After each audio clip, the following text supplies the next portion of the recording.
Hello lads and ladies, and welcome back for another video on the channel. Welcome back to this week in League 2. Now we've freshened things up. I've gone and brought my good mate Charlie Hayne, the Talking Gas podcast, Bristol Rovers fan. Charlie, how are you, mate?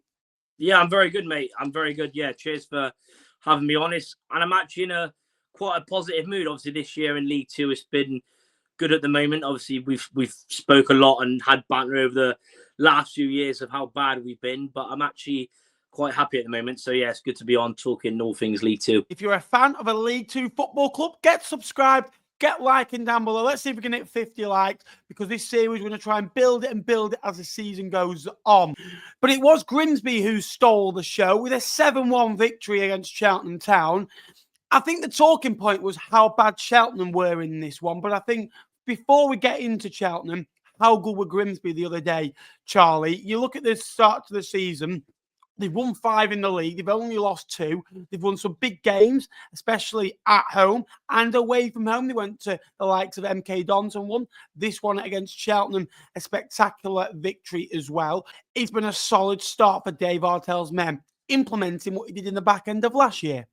Yeah, they look brilliant. The fast flowing attacking football that they're playing is pretty scary. I mean, we were lucky a few weeks ago to go and win up there after they played United, because they are very good, and I expect them to be way up there. And yeah, that 7-1, I couldn't, when someone told me the score, during the game, I couldn't believe it. But they score for fun. They play great football. Credit to Dave Artell. All the recruitment, the players that he's made better. And yeah, what a result. Some of the goals were outstanding, and their home form, they're a very scary team at home, and that result proves it. But for Cheltenham, yeah, awful. Cheltenham went 1-0 up in this one, and Jamie Walker probably scored one of the best braces you will see in the EFL this year. In the space of, he scored 2 in 2 minutes, didn't he? With 2 excellent goals. On Cheltenham, Michael Flynn was sacked last weekend, and I think it was coming. I said it was a right decision, but I also said they are a football club in a mess. They're a football club that are a disaster. And 1 win in 10, 4 points collected, 24 goals conceded, a minus 20 goal difference, minus 7 worse than Shrewsbury. Yes, 6 goals against them the other day has inflamed that, to say the least. Just a 1 win over Accrington Stanley. The board there are a shambles. Director of football Gary Johnson left his role recently, which was the right decision. They had a new takeover recently, and it almost feels like everything is going from bad to worse.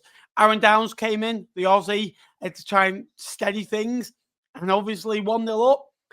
You lose 7-1. There is a couple of sending-offs of Pell and Angle, but experience, stupid tackles, naive, and they're a football club that it's been coming for years. The way that they ran, they've been selling players. Alfie May, Rob Street went for peanuts because apparently they've not got a good sell-on value, and they're older, and Rob Street hasn't really done much. And they don't really think about the long-term aims of the football club. And when you do that, you do get a mess, and it is shambolic.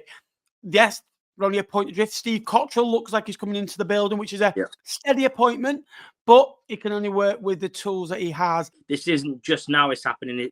They've almost been on a downhill spiral for quite a while. And like you said, when you're selling players for not much, not replacing them, making poor errors just everywhere, whether it's manager, players, club, the fans don't deserve it, and they need help quickly. And Will Cottrell, I know he's a good manager, but it's going to be a hard job.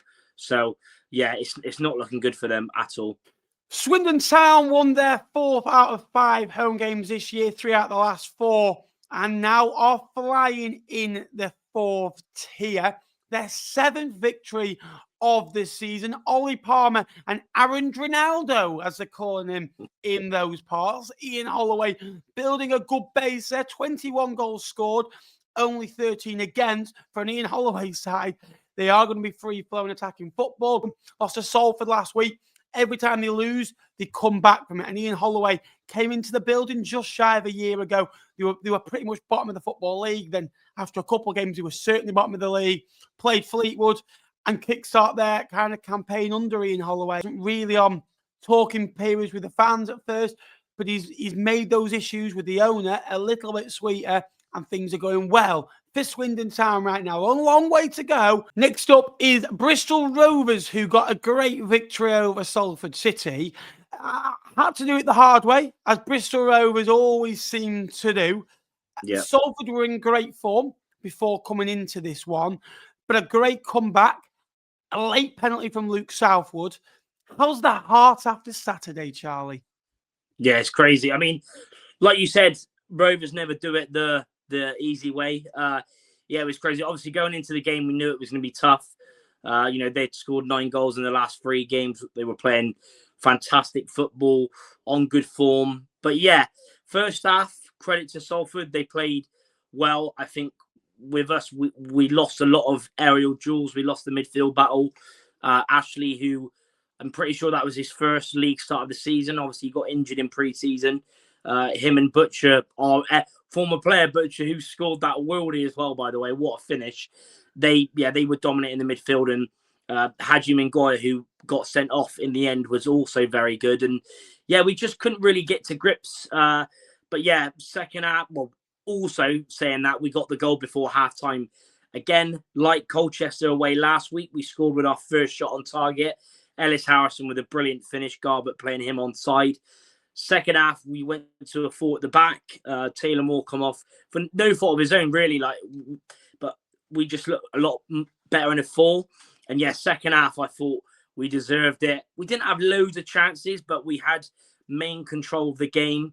Yeah, Fabrizio Caven, that guy, that Swiss superstar who we found 3 goals in 3 games, a brilliant finish. Obviously, Paul, I think it was from their centre-back, Alowu, but he pounced on it, and it was a brilliant finish. Yeah, Southwood, brilliant last week at Colchester, got us the point there, and saved the penalty this week. Yeah, it was crazy, but deserved win in the end. So Rovers have also scored with their last 3 shots on target, 17 points out of the last 21.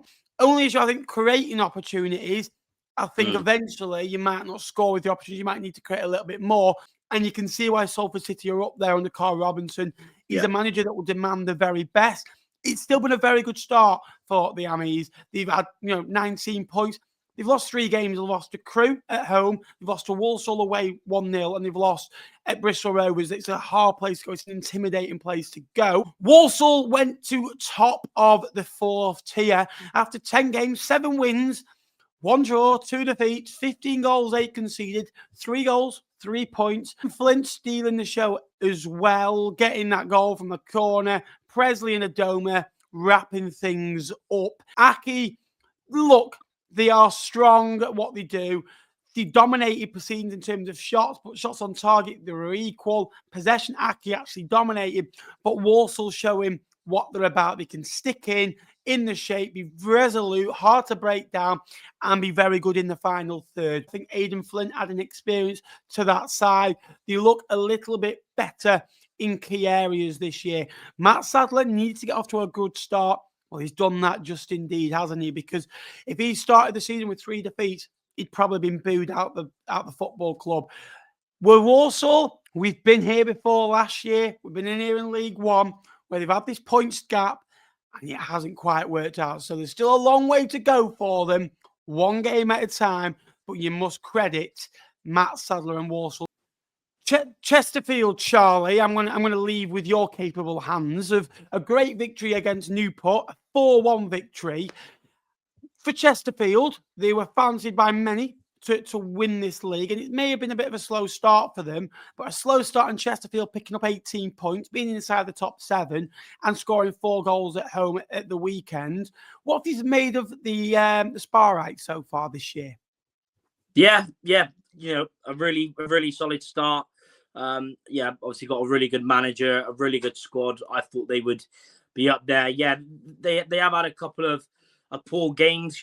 They haven't had as many wins in the last few, but to get that win, I think is massive. They obviously showed good character a few weeks ago when they come from 2-0 down to draw at home against Crawley. And then, really big win against Newport, obviously struggling Newport, but yeah, Chesterfield looked really good. There's goals all over the team. Obviously, McKinday got his second goal of the season.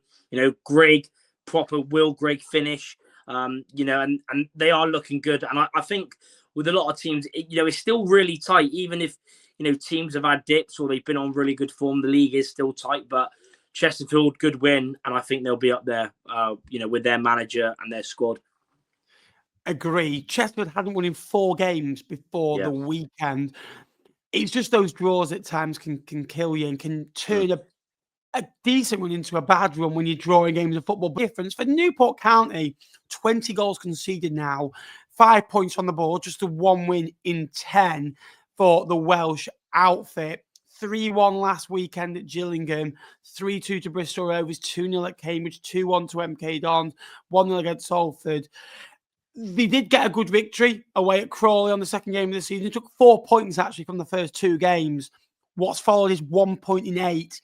I'm very, very worried for Newport County. I think that they are one of the weakest sides in the division.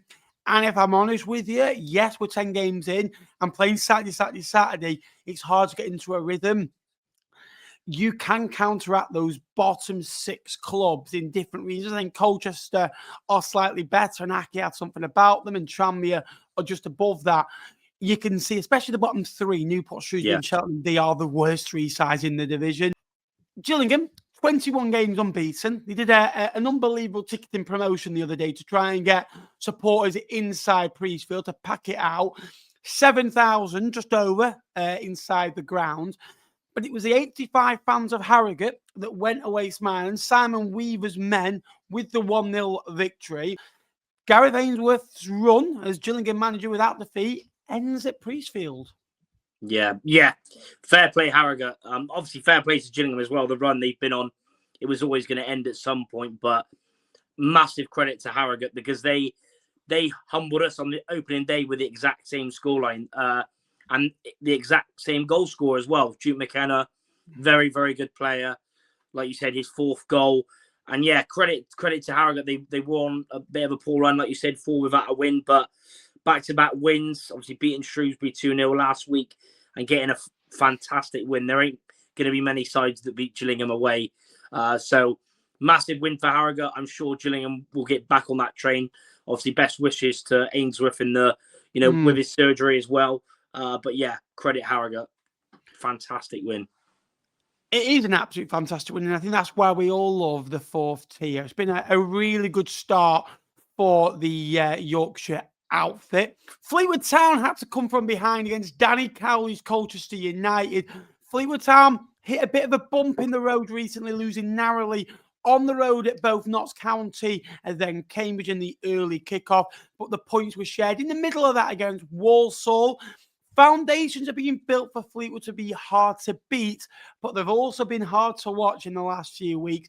That first half was unacceptable, says Pete Wild, but second half was much better as the Cod Army came out and scored 3 second-half goals, 2 from Jordan Davis and the other coming from Mark Helm for his first goal of the season for the Cod Army. A victory takes Fleetwood up to 11th with 15 points from their first 10. 1.5 points a game, Pete Wild keeps saying. Well, he's bang on course for that, and that's something he said before and after his press conference the other day, that 1.5 points a game, feet firmly on the ground with an away trip to Cheltenham coming this Saturday. It's weird with Fleetwood because there's games where you've looked really good, but then when you've been like poor, you've been really bad. So it's sort of one of those. I think there's been quite a lot of recruitment. I think Jordan Davis has been an excellent signing in the last few weeks. 3 goals for him already. Overall, I think that's a really solid start. 15 points. I know, from talking to you and seeing your videos and thoughts, it has been very frustrating to watch over the last couple of weeks. But it's a big win. It shows good character, especially to come from 2-0 down. But yeah, I think Fleetwood will be in and around it. I think you've got some really good players. I like the manager. It's just all about consistency and beating those teams that you're favourites to win. Because there's a lot of times where you usually beat the team when you're not favourites and then lose against the teams that you're. It's sort of one of them. But I rate Fleetwood. I think you'll be up there. I think, yeah, there's always going to be inconsistencies, but yeah, solid start so far. Agree with you. They are the frustration. Just a 1 win in 10, though, for Danny Cowley's men. 5 draws, 4 defeats. They've got a lot of attacking quality and a lot of good footballers in that squad. Harry Anderson, Jack Payne, Teddy Bishop, Arthur Reed were all very good the other day, I felt. And Bick and, Lisby up front, of course, they can't nothing but trouble. And you can see why they draw so many, because they've got the quality to score 1, just sometimes switch off and maybe shut out a little bit too early. And they haven't got the know-how to see a game out like they once did. Look, they started last year quite sloppily, but they weren't losing games of football. They were mainly drawing. Going quickly now into the last 5 games, Crewe picked up a great 2-1 victory over Notts County. Notts, who have had a pretty steady start to the season, Charlie. They've had some highs, they've had some lows. Crewe had the ups of the first 4 games, then lost 4 of the next 5 with a draw in there, but a good comeback victory. But they came back with a victory at home the other day against Notts County, winning by 2-1. Yeah, massive win for Crewe. Obviously, last minute penalty from Josh March. Like you said, after a brilliant start, like they looked unbelievable. The football they were playing, the way they were attacking it, everyone getting goals, assists, and then they went on that really poor run, 5 without a win. But yeah, massive win for them. Again, with Notts County, and I've already mentioned it. There's a lot of teams where, even if they've had sort of bad patches, it's still very tight, this league. So I think you could literally say, and it's still early days, we've not even played 10 games yet. But yeah, for Notts County, again, they've had some really good games, had some bad games. They score a lot of goals. I like a lot of their loan players that they've got. You've obviously had Dennis, who was actually on the bench on the weekend. He's been on fire. Obviously, Jatta's recently come back from I think it was an injury or suspension. But yeah, I think both of them will be up there. It's a really big win for Crewe, though, to finally get that win after a few games without a win. Brilliant for the Railway men. Now they need to kick on. For Notts County, they are talking about for who they are. Alessandro Jatta is starting to come back into form. Could have been different if his effort went off the woodwork. Barrow with back-to-back victories. And Barrow are a side when they get a victory, they do like kind of, getting those victories quite close together. They did beat Notts County, but lost on the road at Harrogate on the Tuesday, then beat Colchester on the Saturday. And they did that this time. They beat Crewe on last Saturday. Didn't have a midweek game, but beat Crawley. And Rob Kelly came back to the football club to give Andy Wing a helping hand. Rob Kelly is a bit of a bona fide legend down there for what he did there a few years ago, keeping them in the Football League. Andy Wing had been wanting more from his players. They'd gone down with flu in the week, had to shut down the training ground. It's a great victory. They haven't been scoring goals this year, only the 9 goals scored, and they've scored a few goals in the last few. So they're getting up and running now. 12 points from their first 10. The Bluebirds up and running. Isaac Fletcher, lifetime contract. The Bluebird supporters are staying. The misery continues for Salop. Charlie, 5 points from the first 10, 7 defeats.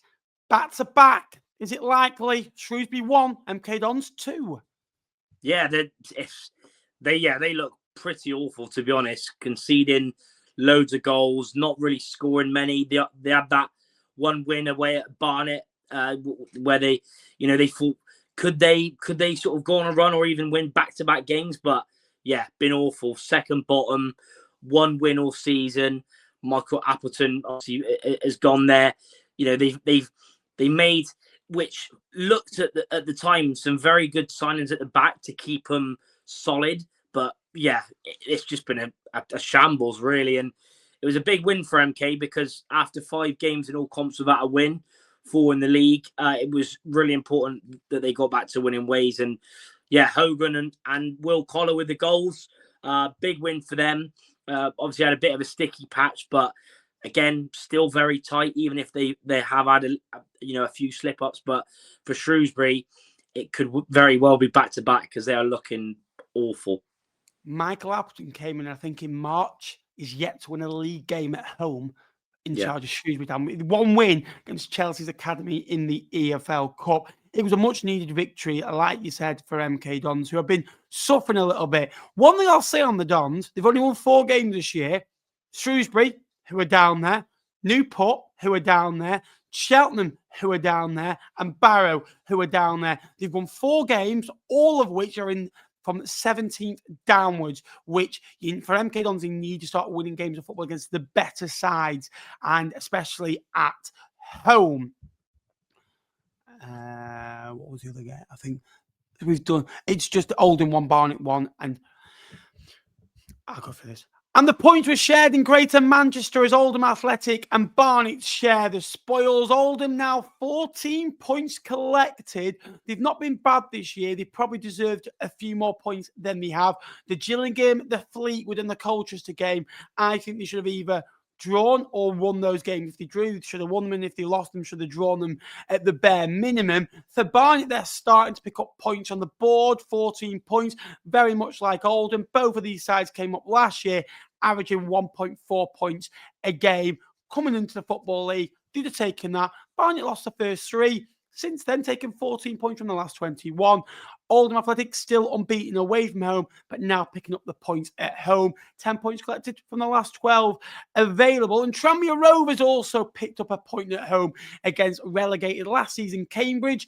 Tranmere, they're solid, aren't they? They're being difficult to beat. They don't often win games, just the 2 wins in 9, 10 points collected under Andy Crosby, who did a fantastic job there last year.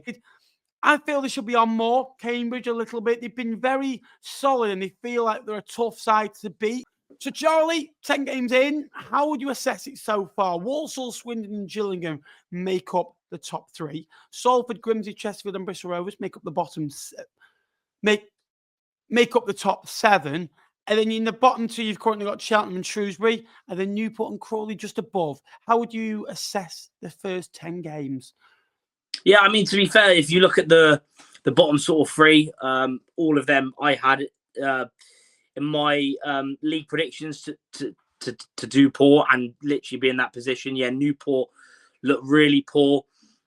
Same as Cheltenham, Shrewsbury as well. But yeah, I almost again think if you look at the top 7 or the top 10, it's very tight. A lot of the teams there that people have predicted or thought that would do quite well have been there. I think, yeah, Grimsby looked very, very good. Swindon, our ex-manager, I can't believe, as a Rovers fan, as a Rovers legend, he's even there. But fair play, since he's gone in there, they scored the most goals. They look on fire. But yeah, a lot of the teams I expect sort of where they should be. Yeah, obviously Rovers have it's been good the last 7 games, but overall, yeah, it's been quite a good start, quite an interesting start. Still loads of games to play, but it's going to be, again, if we look at the next 10 games, I can't wait to see it really, and yeah, it's going to be interesting to see what happens. It almost feels like 10 games is a start where you can start to judge it. Yeah. Aki and Tranmere do have that game in hand, because obviously the Carabao Cup game between Tranmere and Burton got rearranged on the night. Saturday looks interesting. Some key games. Swindon have got to go to Newport. Gillingham have to go and bounce back at MK Dons. You've got Barnet against Accrington Stanley. Barrow will play Shrewsbury, and Barrow looking for 3 wins in a row. Shrewsbury looking to kind of pick up some points. Bromley and Tranmere. Bromley have been out of sorts. Tranmere looking for a victory. Cambridge Crawley. Crawley have been suffering a little bit. Fleetwood go to struggling Cheltenham, where often against a size like that, the Cod Army have struggled against. Chesterfield trying to get some momentum going, go to Colchester with no momentum at all. A Football League classic between 2 great clubs in Oldham and in Notts County at Meadow Lane. Between Notts County and Oldham at Meadow Lane, a sold out away end on that one. Grimsby Salford. Salford Grimsby is my pick out bunch. I think 2 good footballing sides. And Walsall Bristol Rovers is going to be 2 heated sides before Monday Night Football, where Harrogate face Crewe on Sky. Charlie, thank you so much for joining me tonight. And again, get subscribed, get liking, and Charlie's going to be a regular here this season. Charlie, where can people go and find you?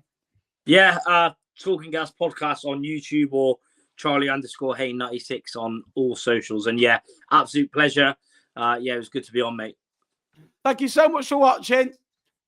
Please remember to like and subscribe. It would be appreciated. We're going to be here every week talking the 4th tier. Thanks for watching.